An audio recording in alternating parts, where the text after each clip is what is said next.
I think you've seen the worst sports injuries in the history of the game? You might have. But these are the dumbest sports injuries in the history of the NFL, not to be confused with all the other professional athletes who hurt themselves in stupid ways.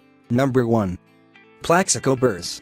During his time with the New York Giants in 2008, Plaxico Burress shot himself in the leg with his own gun tucked into the waist of his pants while at a club. That's correct. A hulking professional football player was so scared of the 5 single-quote-nothing girls in heels at the club that he felt the need to arm himself with a deadly weapon that he had so securely tucked in. He missed the rest of the season and wouldn't return to the NFL until 2011, the same year he was released from prison. Number 2. Irving Fryar. But no. One draft pick in the 1984 NFL Draft, Fryar headed to New England with great expectations. However, no one would have expected his highlight with the Pats to be an actual lowlight. In 1986, Fryar sat out what was then the biggest game of his career, the AFC Championship game versus Miami, because his wife slashed his hand with a kitchen knife in a domestic dispute. Though he carved out a nice career, playing for a few teams, many in New England remember him for this injury. Off-the-field injuries. Number 3. Jake Plummer. In 2003, while with the Denver Broncos, Jake Plummer broke his left foot at home getting up off of his couch. Off of his couch.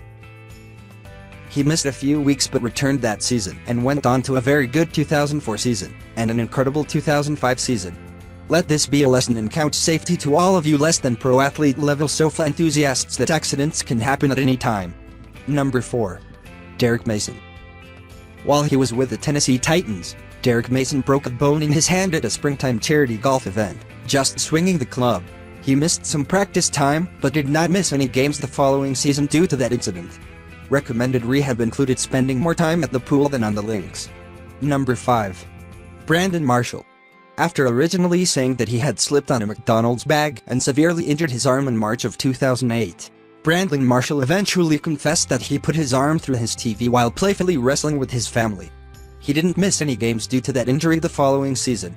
That'll teach you to blame McDonald's for something that doesn't involve burned groins and/or gross obesity. Number 6. Chris Hansen. In October of 2003, during his time with the Jaguars, Hansen was chopping wood with an axe when he lost control and accidentally chopped himself with said instrument of wood destruction. He missed the rest of the 2003 season and hasn't felt safe in the woods since. Number 7. Ben Roethlisberger. In June of 2006, Big Ben was seriously injured in a motorcycle accident in which he broke his jaw and nose. He was not wearing a helmet.